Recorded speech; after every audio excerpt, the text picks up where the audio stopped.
Ibihe byiza nshuti bakunzi ba Keti Radio mukomeje kudutega yombi ibihe byiza cyane kandi nanone ku bakunzi b'ikiganiro ubyumvute aho rero tugiye kuganira namwe uyu munsi bamwe mwamaze kugenda mubibona ku mbuga zacu nkoranyambaga cyangwa se wenda hari n'ahandi wabikuye wenda ushobora no kuba wabyumvise icyo tugiye kuganiraho tugiye kuganira ku kirero tugiye kugaruka cyane ku bijyanye na Miss Rwanda ubushize twakiriye abayitegura ndetse banadufasha gusobanukirwa ese Miss Rwanda niki kubera iki iriho bagenda batubwira byinshi birambuye ariko uyu munsi tugiye kureba ese Miss Rwanda imeze itigaragara ite mu mboni y'abanyarwanda uyu munsi ntabwo twari kuzana abantu bose miliyoni 10 na zingazi tuye iki gihugu ngo zize kwicaramo hano kugira ngo zidufashe kumva ko zibibona ariko dufite ibitekerezo bituruka hirya no hino twakira muduha hanyuma kandi tukanagira bamwe mu banyamakuru babikurikira umunsi ku wundi na abantu babaye muri aya marushanwa bamwe bakayabamo bayakurikira bayareba nk'abandi banyarwanda bose abandi bakayabamo bayataraho amakuru atandukanye ndetse abandi bakanaba abakemura mpaka muri aya marushanwa baradufasha kubyumva ariko mbere yuko wenda tunajya cyane mu byo tugiye kuvugaho nagira ngo mbanze babwire abo turi kumwe noneho tuze kwigaruka ku nsanganyamatsiko yacu ariko noneho nibijyanye no kubamenya mwabamenye muri studio rero turi kumwe na Sandrine Isheja Butera akaba ari umunyamakuru wa Kiss FM ariko kandi nanone mujya munamubona mu bintu byinshi bitandukanye aha rero ari muri iki kiganiro nk'umwe wabaye nk'umwe mu bantu bagize akanama nkemurampaka k'aya marushanwa ndetse kandi afite n'ijisho nyine ry'umunyarwanda no munyarwanda no munyamakuru yabaye umujaji hanyuma ariko kandi nanone ari mu yindi mbono no munsi ibyo byose araza gusa n'ubyembura gata dusangiza Sandrine sibyo nibyo cyane rwose tuguhaye ikaze mu kiganiro cyacu rero cyane hanyuma ariko urenda kubona umusanga ubutanago nongera kuvuga sayamvuga turi kumwe na wa wundi yongeye yagarutse rwose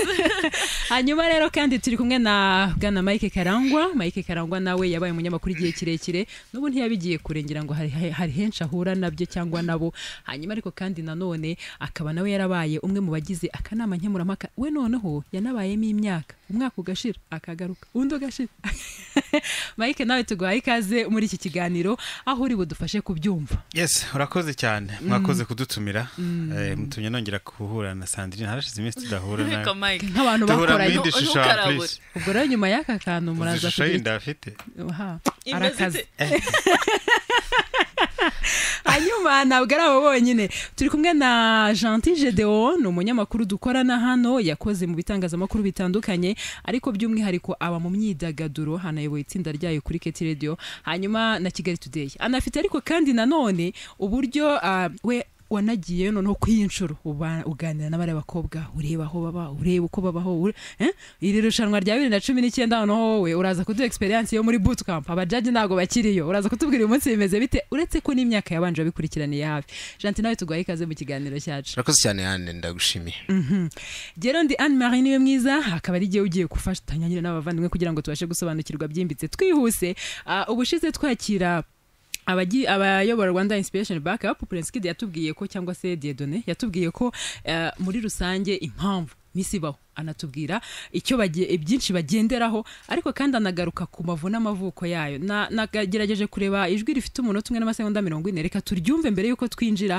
mu byo twebwe tugerageza kugarukaho turahera no kubyo we yivugiye ubwe unureba kubijyanye n'icyo Miss Rwanda aricyo ntabwo ari gishyashya mu muco nyarwanda ntabwo ari gishyashya kuba ko nkuko byumva nyine ni nyampinga ni umukobwa uhiga impinga iyo bavuze impinga rero buriya ni nabyita nkaho ari imisozi mu kinyarwanda rero nureba ni wa mukobwa barebaga kugira ngo babashe kumuha umwami ariko bakagendera ku bintu bitatu nkuko natwe tubigenderaho uyu munsi harimo beauty cyangwa se ubwiza ubumenyi ndetse n'umuco iyo tuvuze rero ubwiza babireberaga mu kijyanye no kuvuga ngo si uwo mukobwa ni mwiza koko akwiriye umwami ugasanga nibyo ese uyu mukobwa tugiye kureba barebaga nyine umukobwa uhiga impinga zose muri icyo kintu akavuga se umukobwa afite ubwenge kugira ngo muzi umugani uvuga ngo hejuru nyuma ya success y'umugabo cyangwa se nyuma yo gutsinda k'umugabo haba hari umugore niho rero barebaga umukobwa uzi ubwenge ushobora kugira inama umwami wareba rero noneho ku kijyanye n'umuco yagomba kuba ari umukobwa w'intangarugero ku buryo n'abandi bakobwa bamureberaho ariko urebye ikitandukanye n'imyaka yashize wenda nicyo bamuteguriraga. Ubu rero turamutegura kugira ngo umukobwa ubera abandi urugero, kugira ngo babashe kuba ba nyampinga b'ejo hazaza, babashe kuba ba mutima w'urugo b'ejo hazaza, babashe kuba baba abakobwa nk'uko abantu benshi birirwa babivuga beza, koko abanyarwandakazi ni beza nk'uko babivuga, ariko tubereke ko si nabeza ku mubiri gusa, ahubwo ni nabeza mu mutwe, ni nabeza mu muco, ni nabeza mu ndangagaciro z'abanyarwanda, cyane cyane ko Miss Rwanda cyangwa se nyampinga w'u Rwanda ni umukobwa ureberwaho na benshi batandukanye, yaba ari urungano rwe ndetse n'abari munsi ye. Asobanuye muri make impamvu aya marushanwa, amavu n'amavuko yayo, anerekana uyu munsi impamvu agihari, ariko anerekana yuko ari n'uburyo bwo kugira umuntu uhagarariye iyo mpinga hanyuma akabera abandi urugero.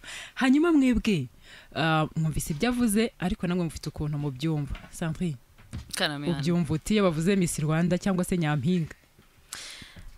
Prince Kid cyangwa Dieudonné yarabitangiye, yarabikomojeho, kandi ni nabo nyiri gutegura irushanwa yatubwiye nyine amavu n'amavuko yaho byaturutse. Gusa nanone mbona ntago tugendera kuri standard z'icyo gihe uko bahitagamo, ahubwo niba bavuze bati umukobwa kugira ngo yemererwe kuza muri Miss Rwanda no ko aba afite uburebure bungana gutya, ibiro atarengeje ibi n'ibi, n'ibyo ari byo byose buriya hari ibyo bagenderaho biri mpuzamahanga, kuko ajya no kurushanwa mu marushanwa mpuzamahanga. Mbona rero yego harimo icyo kintu, erega usanga nta kintu gishya ku isi, usanga hari ibyo dukora hano cyangwa twamye tunakora, hari n'abandi babikoraga, gusa nuko bigenda bijyana n'ishusho yaho isi igeze.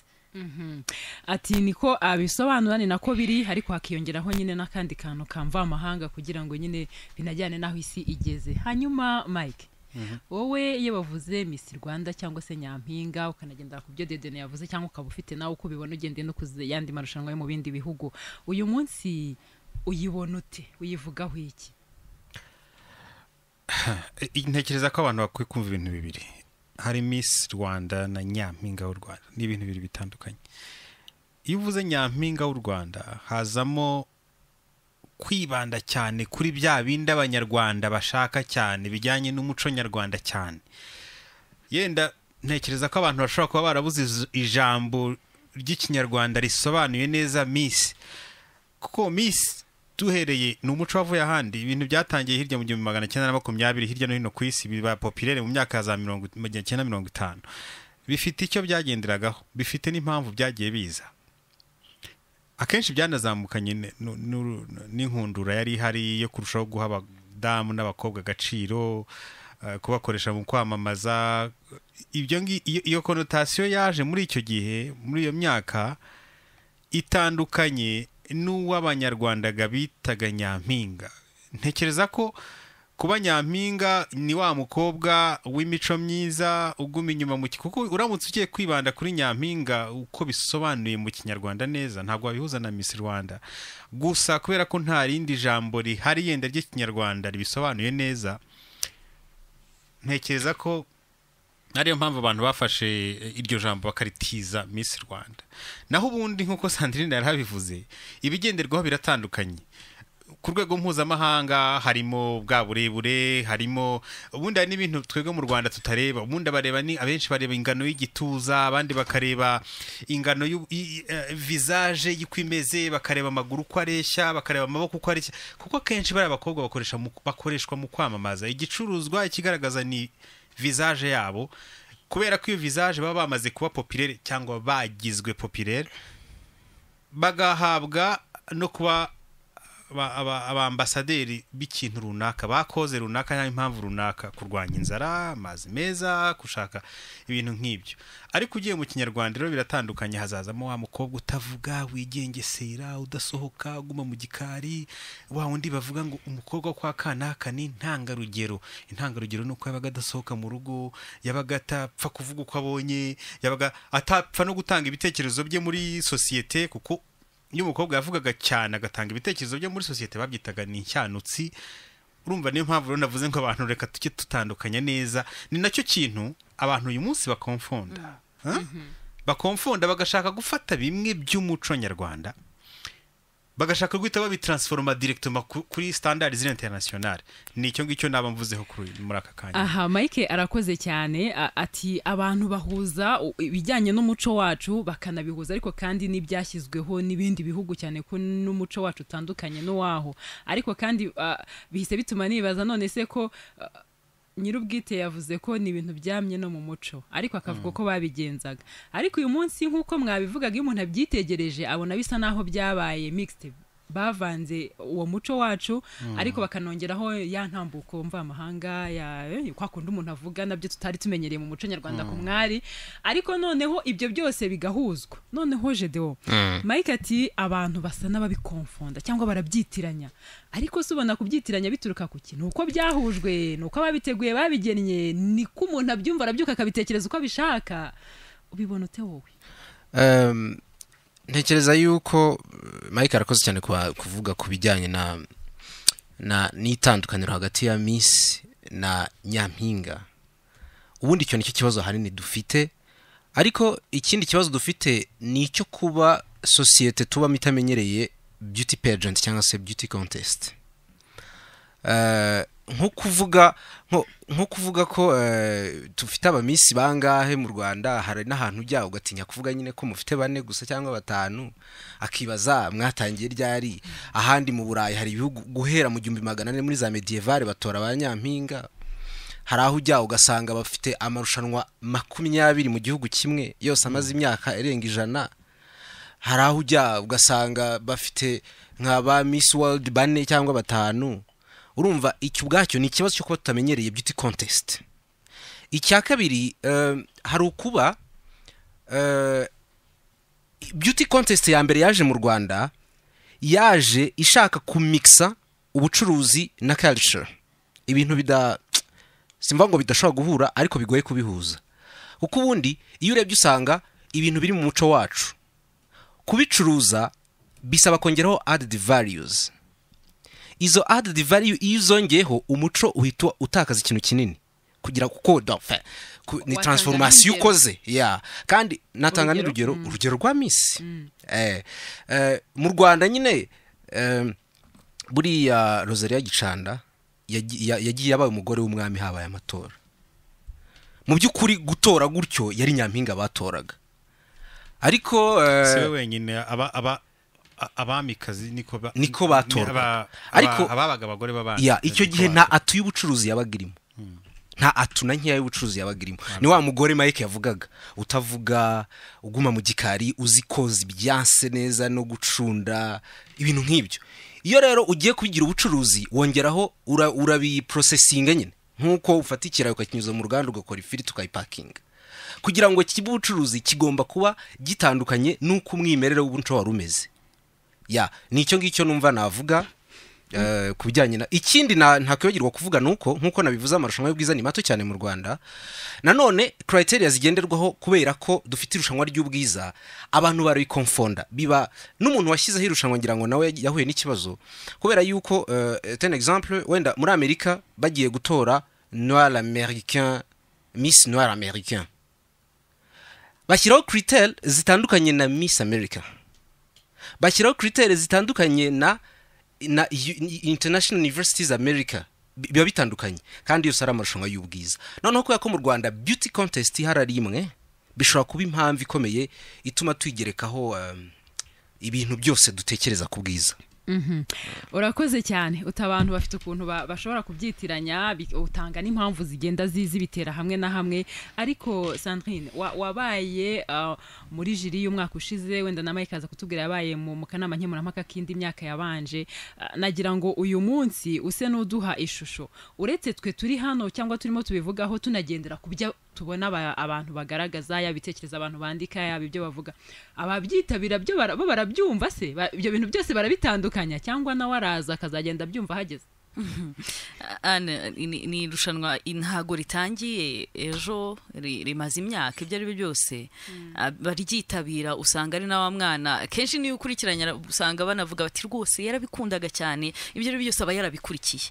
nibwira yuko yakagombye kuba bizi ibyo bakurikiza. Gusa nanone nyine ni ibintu dusanzwe tubona mu marushanwa, ubona amarushanwa yo kuririmba ukabona haje umuntu ukibaza ukuntu aje, ubona nari amarushanwa nyine hari igihe ukunda ibintu ukajyayo utitaye cyane kuri ibyo bagenda. Ariko ku rundi ruhande abantu ntitwagarukiraho gusa. Uyu munsi nubwo hari uko kwibyitiranya, hari uko kubyibeshyaho, hari uko kubivangavanga, hari ababyitabira kandi bikaba.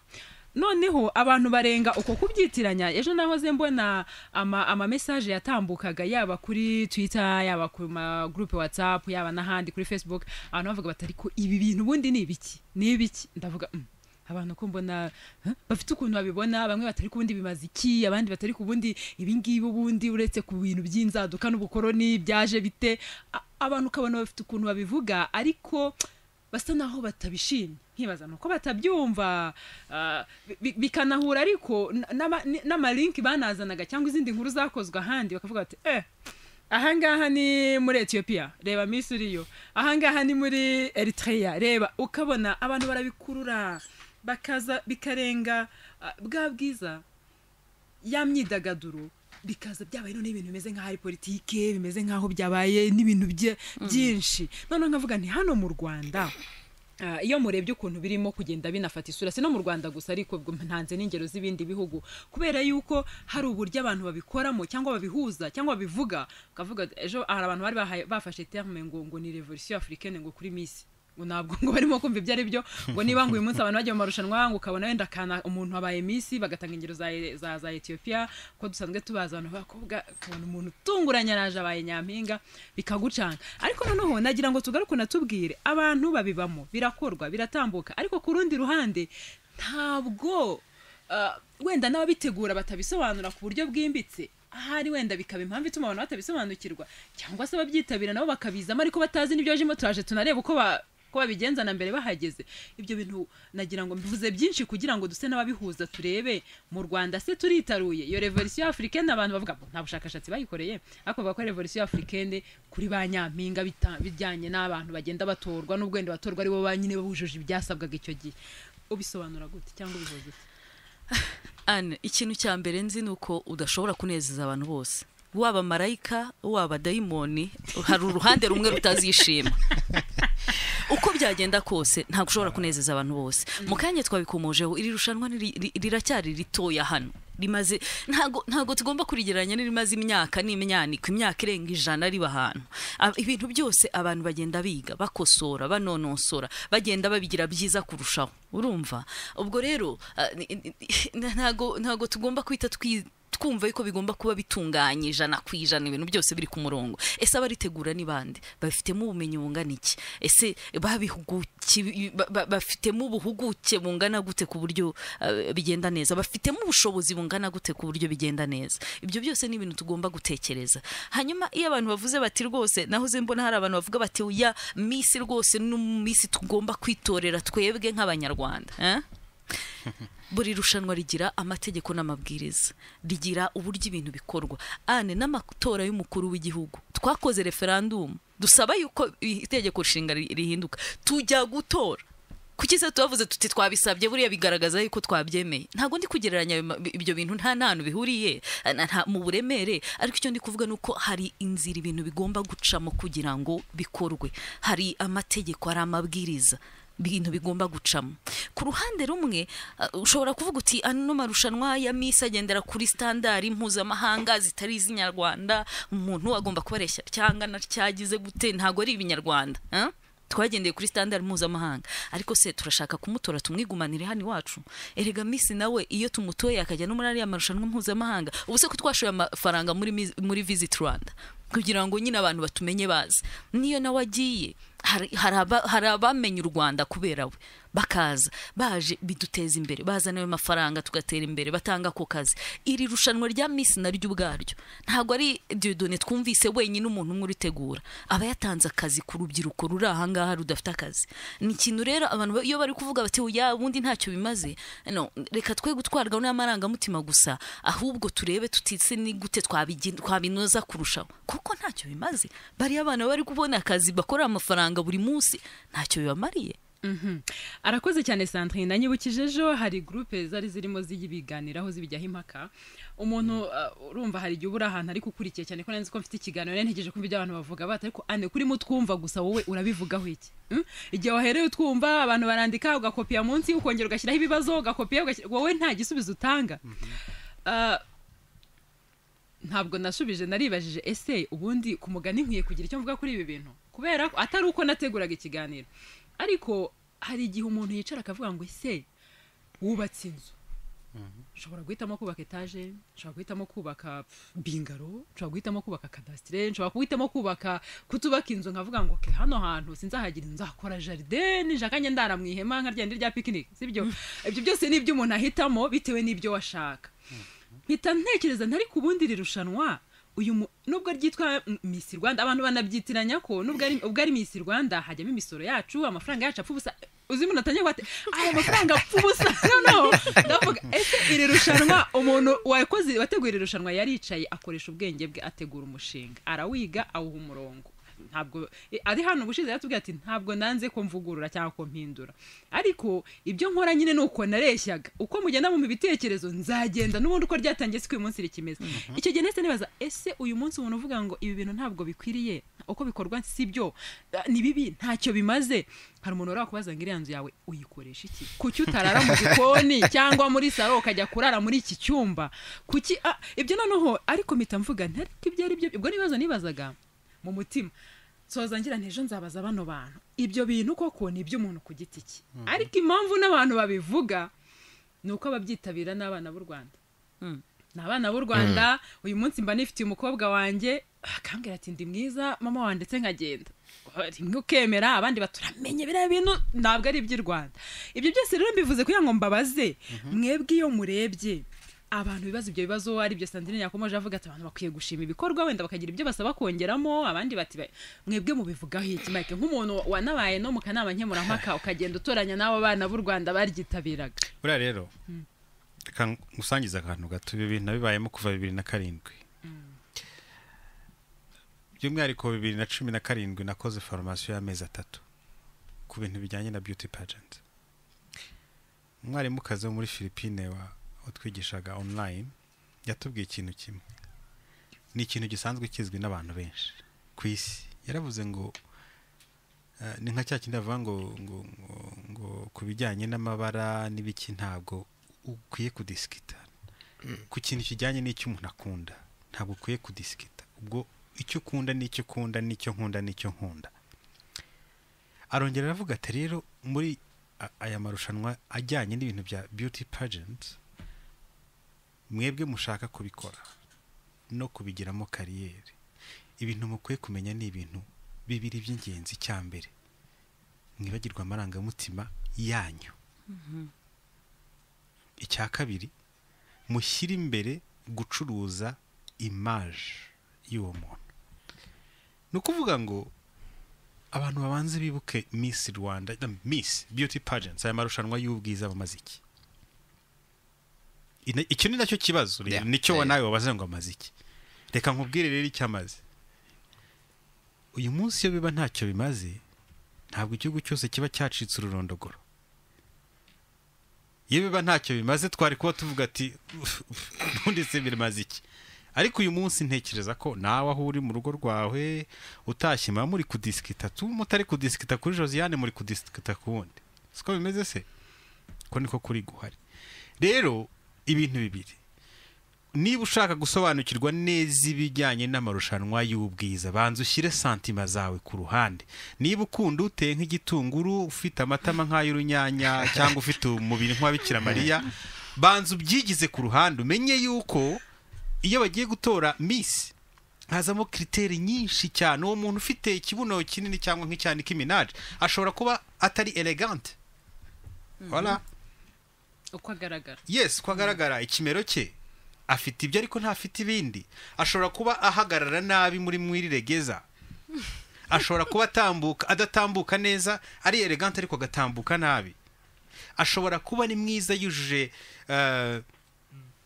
ya physical beauty, yujuje ya elegance, yujuje ya ntambuko nziza, ariko uburyo avuga imbere y'abantu ukareba uyu muntu ubundi nimukoresha mu kwamamaza harya nkeneye ko avuga bizagenda bite? Nimugira ambassadrice w'ikintu runaka nkamushyira imbere y'abantu azavuga gute? Confidence ko ntayo, ko nta esprit de conviction afite mu gihe ari kubwira abantu. So ibyo bintu rero nibyo abantu batarasobanukirwa muri aya marushanwa y'ubwiza. Tubanze turebe ubundi outcome tuba dukeneye muri aba bakobwa ni iyi. Iya mbere ndako kwanza buri kintu abamisi bose bamaze ni kimwe cyonyine rukumbi, ni ugukora advocacy, kuko baba bamaze kugirwa bo bari bo igihugu cyabubashye cyabahaye ijambo kubera ari beza bikurura imitima ya benshi, noneho bikoroha mu kumukoresha gukora advocacy. Advocacy ishobora gukoreshwa muri gahunda za leta cyangwa se z'abikorera, harimo kumukoresha mu publicité cyangwa mu kumukoresha muri bya gahunda byose bisanzwe dushyiramo imbaraga by'ibibazo bitubangamiye muri societe. Kuko meya najya kuvuga bazumva ari igipinda aje kubatera misi, bazabanza bumve yo mama we ni na keza disi, ibyo avuze babihe agaciro. Icyo ni kimwe rero. Ikindi cya kabiri nakubwiraga rero ni cya business. None se ubundi tuvuga iki gikorwa koko wavuze ni igikorwa kiri privé, ariko abanyarwanda bafite interest ko kijyamo abanyarwanda, gikora ku buzima bw'abanyarwanda benshi, ni nayo mpamvu bakitaho. Ariko abantu bagomba no kwibuka mu gushyiraho amategeko, amabwiriza runaka akurikizwa, umuntu ashyiraho amabwiriza bitewe na vision afite, sibyo? Ni ukuvuga ngo niba bafite vision y'ikintu nk'uyu mwaka bashyizemo ibintu bya eviction, nkanjye simbyemera mu marushanwa nkariya, simbyemera, niyo conviction yanjye. Mu marushanwa nkariya this is not big brother, ariko kubera ko ababitegura bifuza vision, bifuza change, icyifuzo cya Mike kiraburizwamo imbere y'icyifuzo cya nyir'umushinga. Siko bimeze se? Ibyo mbona ni ibyanjye, ni igitekerezo cyanjye, ariko nyir'umushinga niwe ufitemo inyungu. So ikibazo kiri herero, ikibazo mbona cya mbere nuko hakwiye akazi kanini kuri Rwanda Inspiration Backup gukora ikintu cyitwa nka campaign yo gusobanura iki kintu neza, kugira ngo abantu bacyumve, kuko normalement au fond no muri forme ni ikintu cyiza gifite n'agaciro. Urabona twese turi entertained, abantu turi excited yo kumenya what's next. Urumva ko ari cyiza. Birasaba rero yenda nicyo nasaba nka Kid Dieudonné, ubutaha kore na plan ya awareness cyangwa se y'ubukangurambaga yo gusobanura neza iki gikorwa, kugira ngo abanyarwanda bacyumve nk'uko turi kugisobanura, koko abisobanure mu mizi, ajye ahantu mu mashuri cyangwa se no mu miganda, sinzi yakora plan yo kubisobanura neza, kuko ikintu abanyarwanda bakeneye uyu munsi.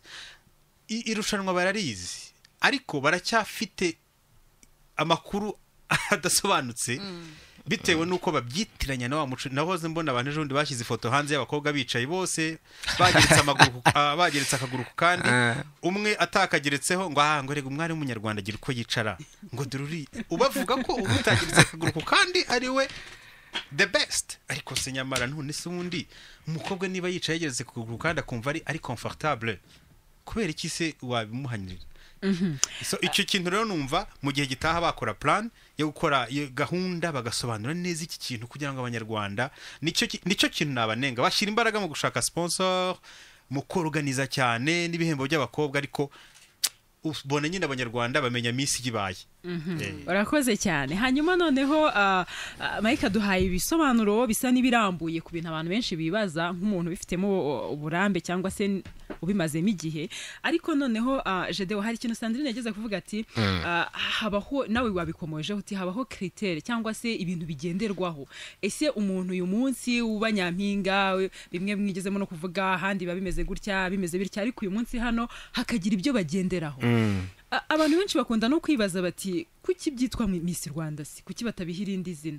Niba se ari Miss Rwanda, sinzi uko bigenda kuyanga abantu bahabwa aya mazina ajyana n'igihugu, ariko noneho niba ari Miss Rwanda se ni bande bakwiye gushyiraho izo critère? Ni igihugu nk'u Rwanda, hanyuma abandi bagakurikira? Ni nyir'umushinga wagize Imana izina rikagwamo neza, wenda yabibye umugono bicamo, cyangwa tugomba kugendera kubiriho? Ndashaka kubanza kubwira yuko kubijyanye n'izina byo wowe witwa Anne ugiye kwandikisha iki kiganiro turi gukora ukabyumvikana na Kigali Today uragenda ukacyandikisha hanyuma ushobora kucyita Rwanda Anne. U Rwanda ni igihugu cy'abantu bose ku nyungu z'abantu bose mu gihe agiye kugikore company yawe ushobora kuyita Anne Rwanda normal na product yawe ushobora kuyita Anne Rwanda.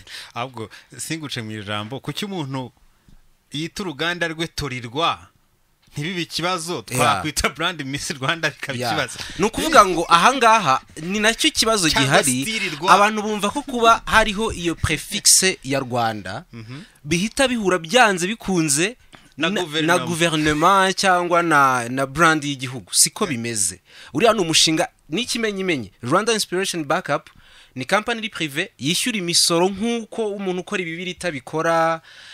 Nibyo akora aradekarara buri mwaka ati nakoze Miss Rwanda uyu mwaka, atayikoze yajya kudekarara neya. Ni ukuvuga ngo ni ubucuruzi completely.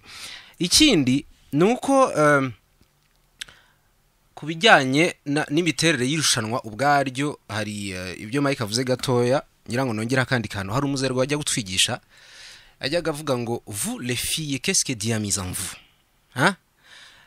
Akenshi uzarebe umukobwa aciye mu mujyi ari mwiza bareba ubwiza bwaho bushingiye, ari mubi nabwo bagomba kwitegereza bakavuga akusa umuntu kari mu bimeze bite. Urumva ari umuntu uciriritse nabwo bagenzura niba hari ikintu kiza bamubonaho. Abakobwa buri abatandukanye n'abandi bantu, sinzi uburyo Imana yabikoze, ni secret wenda divine sinamenya, ariko buriya ririya rushanwa urishyize kuri televiziyo ririmo abahungu exposure yagabanuka kugera kuri 0. Niko bimeze.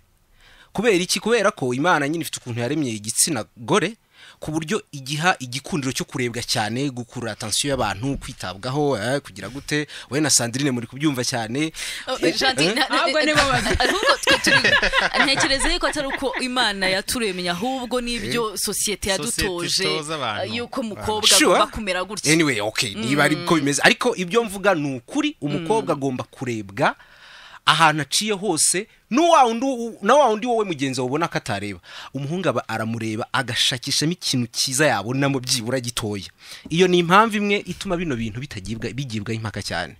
Impamvu ya kabiri nuko nyine nkuko nabivuze, irushanwa rifite exposure iremereye kurusha igihe irushanwa rimaze, kurusha urumva irushanwa niba dufite editions enye cyangwa 5, irushanwa rikaba rijya kuri televiziyo rigashaking igihugu. Ni ikintu kiremereye ku buryo na nyirarya ahubwo ngira ngo kumanaging your exposure biragoye. Ikindi nuko buriya ibyo bintu biba mu Rwanda tubihuje n'abandi ku isi hose. Beauty pageant ni ikintu kigibwaho impaka, ni ikintu kivugwa kigasakuzwa ahantu hose. Kubera iki? Kubera yuko kubijyanye na beauty, kubijyanye na colors, kubijyanye na choice, umuntu agira uko abona ibintu. Urumva iyo ni impamvu ituma abantu bajya impaka cyane. Jewe nkubonye Anne nshaka kuvuga Anne ni sawa, yambara na rinete. Hari umuntu udetesta rinete, muhure mwirushanwa umuntu urumva ikintu yakugira. Niyo mpamvu nayindi. Noneho rero ikintu navuga nsoza gatoya kuri ingingo, ikibazo si Rwanda Inspiration Backup, ikibazo si Miss Rwanda, ikibazo si n'abayivugaho, nta numwe ufite ikibazo. Ikibazo nuko irushanwa ari rimwe. Ahubwo Jean Courage abantu kugira amarushanwa menshi y'ubwiza, n'umuntu twumva nona nahita shinga company ajyane muri RDB abwire abantu tumufashe gupromoting irushanwa rye. Ejo haza amarushanwa 2, 3, 4, 5, tugize amarushanwa 6 amaze imyaka ingana niyo Miss Rwanda imaze, ntago bino byakongera. Aha, urakoze cyane ku bantu rero baba baduteze n'amatwi, buriya nabo baba bakurikiye kandi baba bafite nabicyo bashaka kuvuga. Reka twakire nka telefone nke ku bantu mudukurikiye, murahamagara ku 9670 cyangwa se 0788330100. Muraduhamagara tubitabe, hanyuma noneho mutubwire namwe icyo muvuga ku byo turimo tuganira. Cyore akabaragiye. Hanyuma muroheza n'ubutumwa bwa WhatsApp kuri 0788330100, hanyuma tubakire twumve ibitekerezo byanyu. Getire dalo karabaye ubuse ntitwazihorera yanyuma ni genda gutya birahita bihwaniramo. Allo bas twigarukire muri studio. Hari igihe ejo nahoze mbona bavuga batari kubundi aba bantu hari n'amakuru yasohotse ngo hari kata mwabaye muri jiri mugiye kutubwira ziriya kata sinanazisubiramo hano mwe murazizi kuturusha kuko baranazibandikagaho bakazibatuka bakazi aha Sandrine tubwira muri Miss Rwanda habamo kata nkubwiza ukuri nuko nyine nta muntu ureba mu mutima wundi ngo naba ariko twumva we bareba ukuri kuri mu mutima wanjye ariko ku Mana nemera kandi ntinya nta kata nigeze mbonamo nta ruswa nigeze mbonamo ubu se ruswa kuko hari abana tuziranye tubahura iki tubaciki keretse wenda ku gihe cya Mike niba byarabaye Mike byarabaye abana byarabaye utarazi ari ukuntu bimeze irushanwa rya Miss Rwanda ukuntu riteye biragoye cyane kugira ngo habe habonekamo ruswa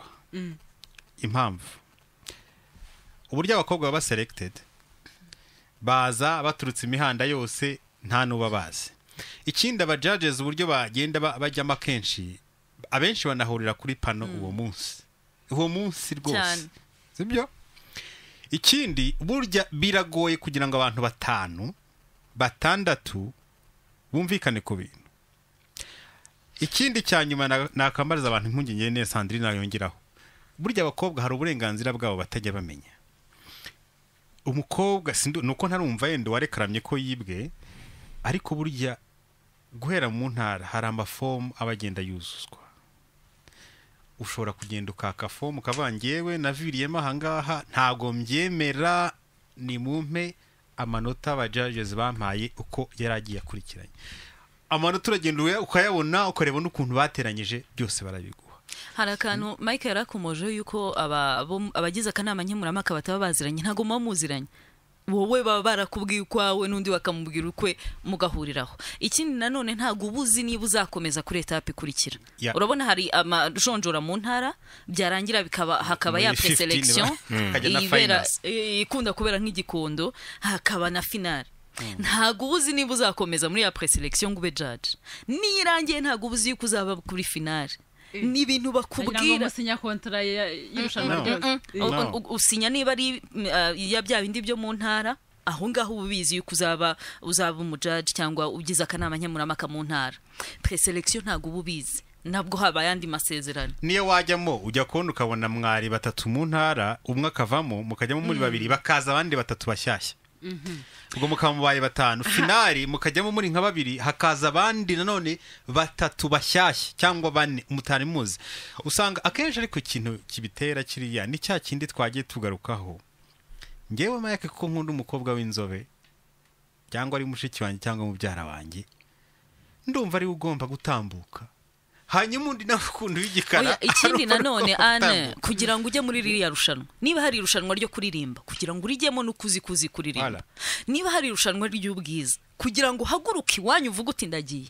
nuko wizeye kuri mwiza wumva uri mwiza birakubabaza ngenda nabyumva nabadutuka we understand turabumva pe natwe ari twe twababara kugira ngo rero ube waje uvuga ati ngiye ndi mwiza baranabimbwiye n'abantu bose duhuye barabivuga ko ndi mwiza warangiza ukagera hari imbere bakakubwira bati oya ntabwo komeza gutese kandi ndi mwiza urinde wowe kugira ngo kandi ndi mwiza ari ikintu navuze mu minsi yashize reka ngisubiremo abajaji bicaye kuri ariya meza ni nayo mpamvu public yenda abashobora kumva Kate Radio muri kano kanya bisobanukirwe burya mwebwe mwicaye muri sale iyo abakobwa baje mba mureba ikanzu yambaye nuko atambuka abajaji bareba ibirenze ibyo barareba kwafira afite n'ibijyanye na visage ye barareba amaherena yambaye niba mubereye barareba makeup uko imeze barareba inkweto yambaye uko zireshya niba ashobora kuzigenderamo neza niba arimo avuga mwebwe murumva ibyo avuga ariko umujaji bareba ya majeste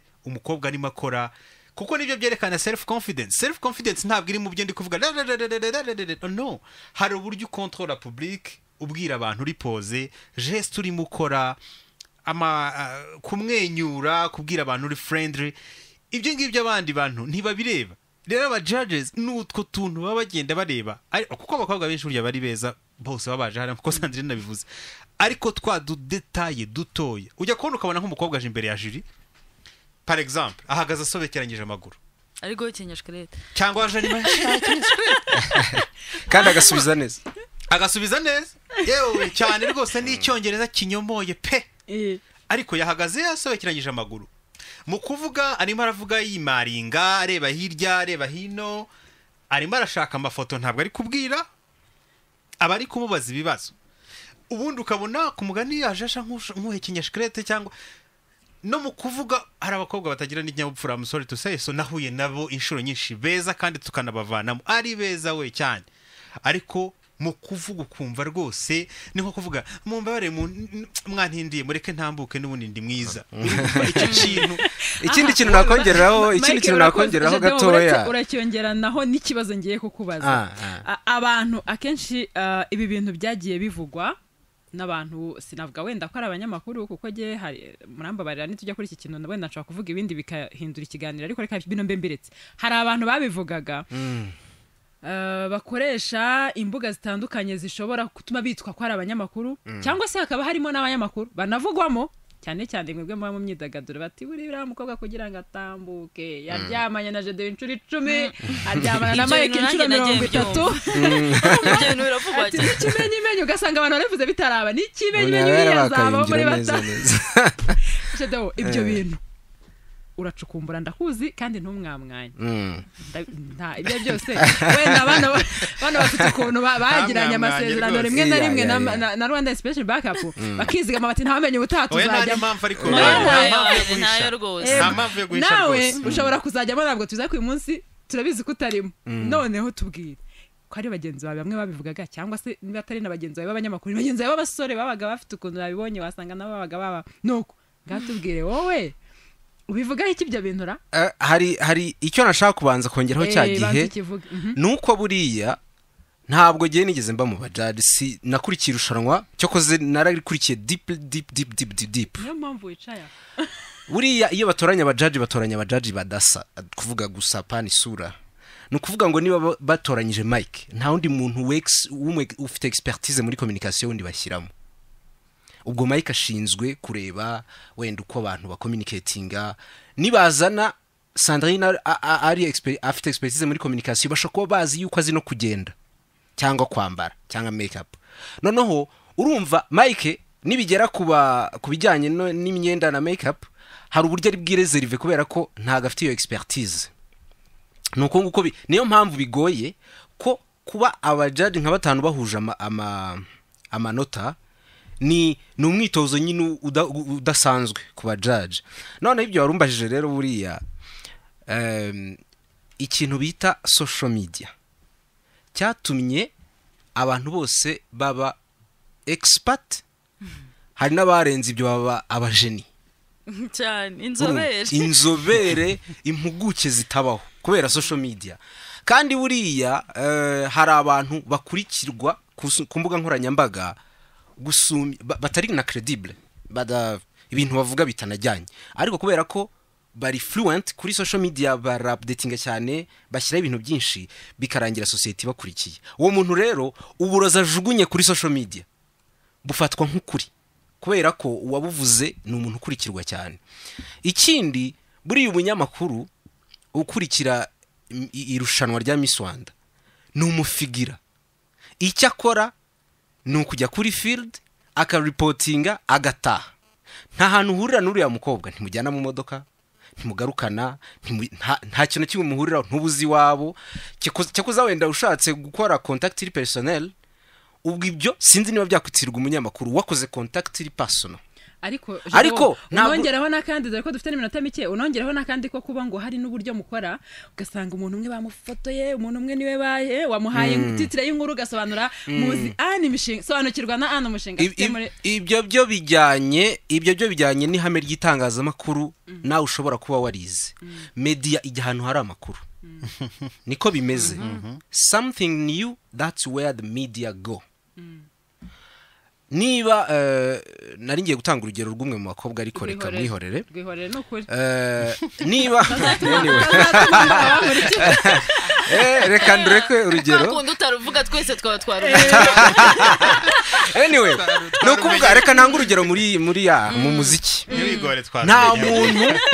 Nta muntu warushije Senderi International Hit kwandikwa muri Guma Guma. Par contre ntabwo atwaye Guma Guma. Impamvu Senderi yandikwagaho nta yindi nuko ya making arega news every day. uko niko umukobwa ashobora kurusha abandi kwandikwa no kuvuga kubera ko yamakinze what the media want nibyo nta bindi. urakoze cyane. ikindi nanone ane tukibuka yuko Irushanwa. tukazirikana yuko irushanwa rifite amategeko n'amabwiriza rifite ibintu bigenderaho sibyo. tuzi muri mondial amakipe yagiye atwara nka mondial ikurikira abantu bakavuga batiriya none yizica abantu neza ikaviramo rugikubita urumva. hari ukuntu ushobora kuba yego wavuzwe ariko niba ugomba gutsinda bikurikije ya mategeko twavugaga haruguru n'amabwiriza y'irushanwa ibyo bagenderaho. niba nta tegeko ry'irushanwa nishe tukaba twese duharanira gutwara iriya modoka mani regasese pa moins cher man iriya modoka urayibona ariko nayo mafaranga bazajya bahembwa urumva ntago ari imikino ni business ndimo ndashaka n'akazi n'amafaranga niba ntaho irushanwa ribibuza kuko kugeza umunsi nta naho ribibuza ngewe nka yes nta kibibuza niba ntaho bibujijwe ngewe famiye yanjye ishobora kundihirira igihe kikanyandika Kigali Today ikanyandika bakanyandika abantu bakantora kubera iki se mwabimbuza. niba nabaje kugenda nkishyura nk'ubu se umwisaje akishyura Kate Today ndashaka mu nshyireho jingo buri munsi ivuga abanyarwanda mutore Sandrine mwayanga ataduhaye yishyuye yishyuye mwayanga mutese nibyo mvuga twayanga ataduhaye cash. reka twe kujija abanyamakuru babandika ntituzi impamvu ntituzi ikibyihishe inyuma abenshi yenda baba bishyuwe. ngewe ejo hari umubyeyi wambwiraga ati uyu munsi natanze 95,000 byo kugura SMS zo gutora umukobwa we. none se wamuveba arimo investment. hari ikintu ushaka kwitsaho ntitukibagirwe vuba nk'abanyarwanda ntitukibagirwe vuba cyangwa ngo dukire harya ngo twibagirwe icyatwirukankanaga. abanyamakuru nta kosa bakoze kwandika nibyo bavugaga biterwa n'ahantu hari inkuru ariko twebwe abantu tukonsoma iryo tangazamakuru dusoma tugira gute ntitwemerera ibyo bintu ko twongera kutugwisha ahantu tutagomba kugwa. nahoze ndeba ibintu bisirikira kuri WhatsApp hehe ubutumwa bubi cyane ibintu bibi cyane bivugwa amateka biki ibintu by'ibitutsi umuntu n'ibintu adafiteho n'uruhare. urumva urubyiruko ruri kutwumva akakanya ntibibagirwe abanyarwanda ntitwibagirwe ngo ikintu nk'iki by'amafuti ni ukuri byoroshye bitugusha ahantu habi nka kuriya. muri kubyumva mwese muri abanyarwanda muri kubyumva icyo nshaka kuvuga murazizi izo message ziri gusirikira kuri WhatsApp. Sandrine arakoze cyane avuze ikintu gikomeye. hanyuma najya noneho dusoze tureba ese uyu munsi abanyarwanda bamwe cyangwa se abakurikira iri rushanwa bamwe bagenda bavuga batari ko ibintu birimo kuba muri misi biragaragara ko abantu ntabwo basobanukiwe n'icyo rimaze ariko kandi ntibanakibona hanyuma bakavuga bati ubundi se watora umuntu ugenda neza ufite iyo elegance ubasha kuvuga icyo cyongereza bwa bwenge basi n'icyongereza gusa n'izindi ndimi ziremewe uwo muntu n'ubundi abatoye bose bashobora kuba bari babyujuje cyangwa bari banabyujuje nabyo ko amategeko yari ahari wenda yagiye avugurwa ariko amenshi aracyari yayandi abati ubundi se we yazanye iki uyu munsi kuki ntajya ngo nitorere are udumbaraye mvuze ande kuyanga atajye mu rwana muvuze udumbaraye wenda mugufi fatana umugire mubi ushaka ntangize umujyane mu irushanwa uvuga uti kuki ntatora uwo muntu se abagiyeyo beza bafite elegance bafite ubwenge bafite bazanye iki irushanwa mpuzamahanga batsinze bakarituzana ati twatsinze Miss World cyangwa se wenda twaje muri 10 ba mbere 5 ba mbere ni bande ibyo bigahita bituma abantu basa naho bagaragaza ko ngo habayeho gusa no kwivumbura kuri iri rushanwa rimwe na rimwe abantu bakaba banashyigikira jewe cyangwa undi atari nuko bambonamo ubwo bushobozi atari nuko bya bindi twese tugenderaho babizi batabibona ariko bavuga toke nta kibazo ariko Mike turamujya inyuma tu ibyo bintu mu bivugaho iki no kwibeshya ni kwa kundi abantu badasobanukiye ibintu kubera amakuru make bafite muri bo cyangwa gusha erega arimo n'umuntu ubona ikintu akabura icyo kinenga akavuga ati okay kama mbaye reka mbi senye gutya tu hari n'abanyakavuyane ntabwo bizi n'abakunda kavuye tu nk'abantu nko mu ishuri batoraga chef classe usakuza bagatora indiscipline yibuka tukigihuye muri kaminuza y'u Rwanda bajyaga bakora amatora abakandida bakaba bahari buzuye twese wese tugatora Sebukangaga urumva tugatora Sebukangaga no kuvuga ngo ariko akenshi biterwa n'iki biterwa n'amakuru rimwe na rimwe adahagije abantu badafite kuri bisabwa n'ibintu runaka. Icya kabiri bigaterwa n'akaduruvayo umuntu yifitemo ku giti cye kugendera mu kigare. Icya gatatu kigaterwa n'igikundiro umuntu anifitiye rega ku ruhande rumwe. None se twahoze tuvuga ngo media ishobora kugufana bitewe n'igikundiro nyine n'akantu gato wabahaye gato. kandi buri rushanwa ugira dukoryo uribuka Miss Igisabo. Rushanwa ugira dukoryo ariko abo bose bavuga ibyo no kwibeshya kuko uyu munsi ugiye ukabaza ababyeyi bafite abana batsinze muri rushanwa baguha inkuru itandukanye niyo.